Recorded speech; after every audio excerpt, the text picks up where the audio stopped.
No one showed up for my son's heart surgery. Not one familiar face in the white glare of that waiting room. The clock struck 6, the doors swallowed him, and I sat surrounded by strangers holding hands that weren't mine to hold. Hours later, every family left with smiles except me. My chair stayed cold, my phone still silent. 3 days passed before the screen finally lit up. Need $5,000 for your sister's wedding dress. I sent 50 cents with one line by a veil. The next morning, the bank called. And that's when everything in our family cracked wide open. Before I tell you the rest, tell me where are you listening from, so I know I'm not alone. And when you've heard my story, tell me what would you have done in my place. I grew up learning how to disappear quietly. In our house, love had a schedule and it never ran on my time. When I brought home straight A's, Mom said, "Don't brag, Ava gets sensitive." When I fixed the leaky faucet, Dad smiled like it was his idea. I learned early that peace came cheaper than recognition. Ava cried once because she lost a necklace. Mom turned the whole house upside down. When I misplaced my science trophy, she said, "Stop being dramatic, Claire. It's just a thing." I stopped asking for help after that. I started staying out of the way doing the chores, paying the bills when Dad forgot stepping in when Ava fell apart over small things. I became the quiet one, the reliable one, the one no one checks on because she's fine. When I got my first steady job at the hospital, Mom called to say, "You're lucky to have it, honey. Maybe you can help Ava get started with her business." Ava hadn't even graduated yet. I said sure, because that's what I always said, sure. Then came the conversation that sealed the pattern. Mom and Dad sat at my kitchen table, hands folded like they were about to pray. "It would just make things easier if we had access to your savings," Mom said. "You know, in case of emergencies. Family helps family." I hesitated, but Dad added, "You're always so organized, Claire. We'd never touch a cent unless it was necessary." They left with signed papers calling me their responsible girl. I remember the smell of coffee cooling between us, the silence after they closed the door. That was the moment I realized I'd just handed over more than access, I'd handed over permission. Over the years, emergencies looked like a broken dishwasher at their house, a vacation deposit for Ava, or a bridal shower fund. Every withdrawal came with a thank you text that read more like a receipt, "You're a lifesaver." Never a call, never a visit. Just expectations dressed up as gratitude. Still, I stayed quiet. When Ava bragged about how Mom always believed in her, I smiled. When Dad told people both our girls are doing great, I nodded, though I knew only one of us got saved seats at the table. The last time I saw them before Leo's surgery, we were at Sunday dinner. Ava talked about her upcoming wedding, how everything had to be perfect. Mom leaned in, glowing, "It'll be the event of the year." No one asked about Leo's condition, not once. I passed the mashed potatoes, pretending not to notice, pretending not to care. But I did. I always did. That night after they left, I sat at the kitchen counter reviewing Bill's hospital forms and pre-surgery checklists. Leo was asleep on the couch, his small chest rising beneath the blanket. My phone buzzed a group chat message, "Ava's dress fitting tomorrow. Can everyone pitch in for the final payment?" I stared at the message until the screen dimmed. I didn't reply. I just opened my folder labeled Leo, appointments, and kept checking every box, every form, every instruction. Because that's what I do. I show up, even when they don't. 3 days after Leo's surgery, the house was too quiet. The hum of the air purifier, the click of the clock, everything sounded louder than it should. Leo slept on the couch, wrapped in a blanket that still smelled like the hospital. His chest rose carefully, each breath measured fragile. I made soup and kept the volume low, afraid of disturbing the only kind of peace we had left. My phone sat face down on the counter. No missed calls, no messages. No one had come. Not my parents, not my siblings. They all knew the date. They'd promised. When the timer beeped, I turned off the stove. That's when it buzzed 3 short vibrations, 1 message. I almost smiled, thinking maybe it was a check-in. I wiped my hands and picked it up. "Mom, need $5,000 for your sister's wedding dress. Everyone's contributing by Friday." The steam from the pot fogged my glasses. I read it again slower this time, as if the words might change. They didn't. There was no, "How's Leo?" No, "How are you holding up?" Just numbers. A deadline. I stood there, spoon in hand, soup cooling on the stove. In the other room, Leo coughed in his sleep. I didn't answer. I didn't throw the phone either. I just set it down and stared at it until the screen dimmed. The reflection of the kitchen light hovered where my face should have been. Later, I scrolled through old messages looking for something, anything that might prove they'd once cared. There wasn't much, mostly logistics, venues, photos of Ava in white.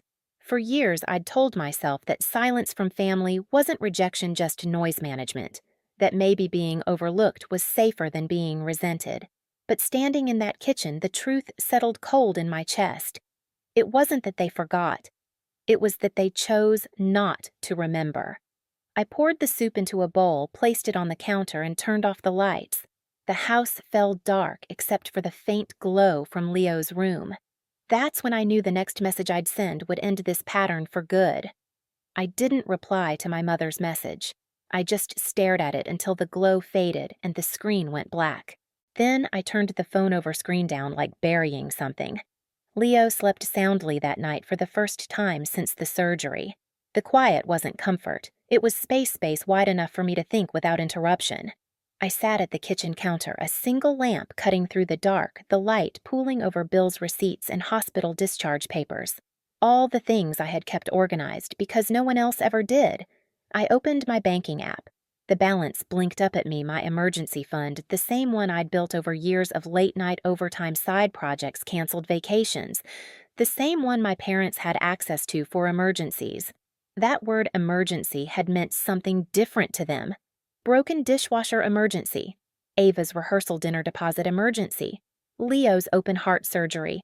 Not even a mention. I scrolled through past transfers, each one a quiet record of my compliance. $200, $500, $1,000. Little pieces of myself signed away under the illusion of family duty. I tapped the transfer icon and entered $0, $50. In the note field, I typed "by Avail." Then I hit send.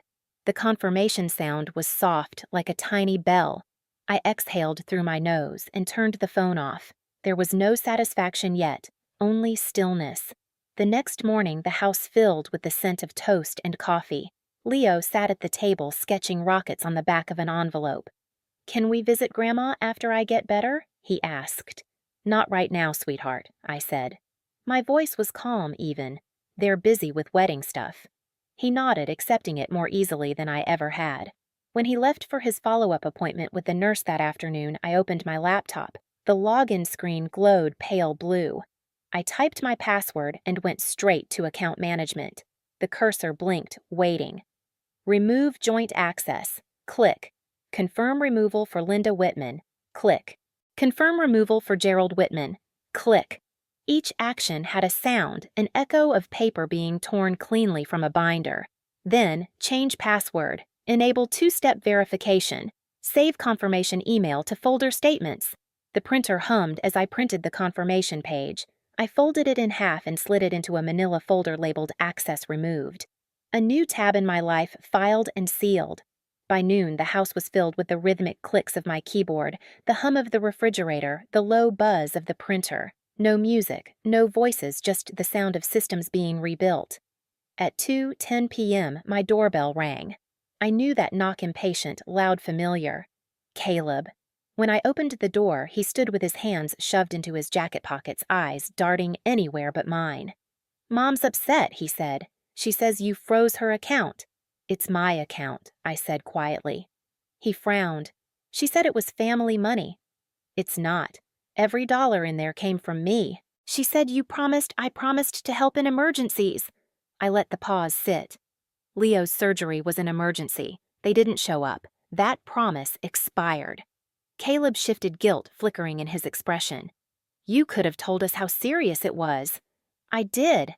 I met his eyes. "You just didn't want to hear it." For a second, the old habit rose to explain, to soften, to make him comfortable. "I didn't." He sighed. "Mom said you sent her 50 cents. "I did." He blinked. "Why?" Because that's exactly what her concern was worth. He didn't argue. He just looked at me the way someone looks at a stranger they used to know. Then he left. When the door clicked shut, I leaned against it and exhaled. My pulse was steady. My hands didn't shake. For the first time, my silence didn't feel like surrender. It felt like structure. That evening, I sat beside Leo as he drew more rockets. The TV was muted, the room bathed in gold from the setting sun. My phone buzzed on the counter calls from unknown numbers one after another. I didn't answer. Instead, I opened my email. A message from the bank access changes confirmed. All previous authorizations have been revoked. I read it twice, then a third time. Not because I doubted it, but because I wanted to remember this feeling, the precise, quiet moment when control returned. I printed the email, slipped it into the folder, and labeled it proof. After dinner, I tucked Leo into bed. He fell asleep mid-sentence, his hand curled around mine. I watched his chest rise and fall, the faint scar catching the lamplight. That scar was proof, too, of endurance, of what was worth protecting. In the kitchen, I poured myself water and stared out the window. Across the street, lights flicked on in other homes, families gathering, laughing, existing without me. And for once, that didn't sting, because tonight I wasn't excluded. I had chosen absence. Before going to bed, I took one last look at my folder, the tidy stack of confirmations dates and signatures. Evidence not of revenge, but of correction. I closed the laptop, turned off the light, and let the silence stay. This time, it belonged to me. The next morning began like any other gray light slipping through the blinds, the quiet hum of a refrigerator, Leo still asleep. I poured coffee and watched the steam twist up from the mug, the house holding its breath. The phone rang once, twice, then stopped. A few seconds later, it rang again. Unknown number. I answered. Ms. Whitman, this is Ethan Cole from Pacific Union Bank. His tone was courteous, measured. Your mother is here in my office. She says she's having trouble accessing an account you share. I stared at the wall at a crack running up from the baseboard. There's no shared account, I said evenly. She was an authorized user. That access has been revoked. A pause on the line. Understood. She's insisting it's a family fund, not an individual account. It's my savings, I replied. Every deposit came from my paychecks. There's nothing to dispute. Through the receiver, I could hear muffled voices, my mother's pitch rising sharp, desperate. Tell her she can't just take our money. Tell her. Mr. Cole's voice stayed calm. Would you like me to explain the policy to her? Yes, I said. And please note the time of this call for your records. He hesitated as if realizing something larger was unfolding, then said, Of course. The line went silent. Then a soft click. I set the phone down. The clock on the wall ticked once, twice, loud enough to sound like applause in an empty theater. An hour later, someone pounded on the door. Hard. I didn't move. The knocks came again, then a familiar voice shouting through the wood. Claire. You can't do this, Mom's in tears, Ava. I opened the door just enough for her voice to meet mine. You skipped my son's surgery for cake tastings, I said. Don't lecture me about tears. Her face twisted. That's not fair. No, I said it isn't. She pushed forward, but the chain lock held. You think freezing Mom's access fixes anything? You've humiliated her? She humiliated herself, I said quietly. All I did was log out. For a second, neither of us spoke. Her eyes darted behind me to the stack of papers on the table, the tidy folders labeled in blue ink. Evidence of a woman who'd stopped asking for permission. You're destroying this family, Ava whispered. No, I said, voice steady. I'm just not funding it anymore. She left without slamming the door, which somehow felt louder. By noon, the calls slowed. By 2, they stopped. I sat with the stillness sipping coffee that had gone cold, the mug heavy in my hands. Through the window, the world carried on traffic lights, changing people crossing streets, none of them knowing that a quiet war had ended in my kitchen. Later that evening, an email arrived from the bank. Account audit complete. All external access permanently closed. Confirmation attached. I downloaded the PDF and printed it. The sound of the printer spooling was soft, rhythmic. Final. Leo woke and padded into the kitchen, hair messy, pajamas wrinkled. Mom, he said, can we make pancakes tomorrow? Of course, I said, smoothing his hair. He smiled and went back to bed. The house went silent again, but this time the quiet wasn't empty, it was earned. I slid the printed confirmation into the folder marked proof and locked it in the drawer. A small act of ceremony, unspoken but complete. Outside, the last light faded. The blinds cast thin shadows across the table where my phone used to buzz endlessly. Now it just lay there, face down, motionless. I closed my eyes and listened to nothing. The kind of nothing that meant everything had finally stopped moving. 2 months passed. The days found their rhythm again. School drop-offs, grocery lists, small talks with neighbors who didn't know anything about the storm that had come and gone. Leo healed faster than I expected. The scar on his chest had turned from red to pale pink, a thin line catching the light when he lifted his shirt to show me how strong he'd gotten. We lived slower now. Mornings smelled like pancakes and coffee instead of antiseptic and worry. I'd stopped checking my phone for messages that never came. The silence that once scraped raw had softened into something like calm. One evening near dusk, the doorbell rang. A delivery envelope sat on the doormat, no return address, just my name in my father's handwriting. Inside was a check for $5,000 and a letter folded once neatly. Claire, it read, we were wrong. The wedding wasn't an emergency. Leo's surgery was. We chose wrong and we hurt you both. This check isn't for you to cash. It's to remind you of the value we forgot. I don't expect forgiveness only for you to know that I finally understand. I read it twice, then laid the check on the counter beside the cooling kettle. The paper fluttered in the air from the open window, a faint sound like breathing. Leo came into the kitchen barefoot, clutching his favorite blanket. Mom, who's it from Grandpa? I said. He wrote to say he's sorry. Leo frowned. Does that mean we have to see them? No, I said softly. It just means they're learning. We don't have to open the door until we're ready. He nodded satisfied and wandered back to the living room. The sun was sinking the apartment, glowing in soft gold. I folded the letter and slipped it into my folder right behind the bank confirmation. Proof of 2 things: what was taken and what was finally mine again. Through the window, I could see our reflections on the glass, 2 shapes side by side, steady and unbroken. I didn't cash the check. I just let the silence keep it. Family isn't a debt to keep paying. It's a choice to keep or to let go. I used to think peace meant fixing everything that broke between us. Now I know peace is what's left when you stop explaining yourself, and the silence finally sounds like home. If this story hit close to home, stay till the next one. Some wounds don't need revenge, they need release. Tell me where you're watching from and what peace looks like to you. Because maybe somewhere out there someone's learning that silence can be the loudest answer of all.